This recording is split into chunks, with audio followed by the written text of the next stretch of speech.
Tra le etichette più recenti che abbiamo voluto raccontare qui a Vinitaly c'è proprio il nostro Bisol edizioni I Gondolieri, un prosecco che è il frutto di un percorso di ricerca e di innovazione all'interno della cantina da parte di tutto il nostro team.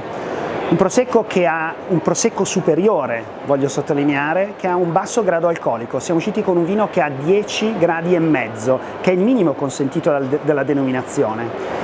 E questo è frutto di un'innovazione importante. Andiamo a vinificare e andiamo a fare la seconda fermentazione di una cuvée che è per metà fatta di mosto e per metà di vino.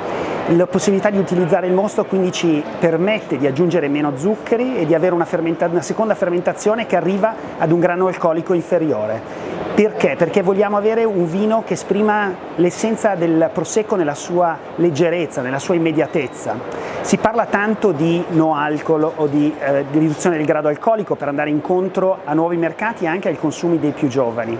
Ecco, io oggi dico sempre, purtroppo non siamo in grado di fare vini senza alcol che preservano l'identità che vogliamo dare e che abbiano la giusta espressività e che possano chiamarsi vini.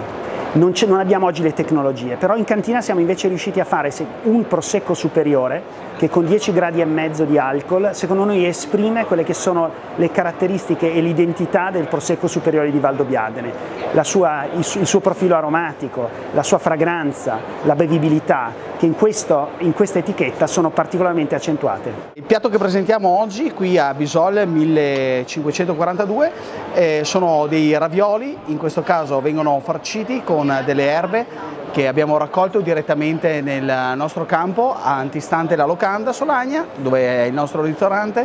Viene accompagnato con un presidio slow food, in questo caso con del fagiolo gialette e del radicchio di Treviso, anche un po' per essere in provincia di Treviso.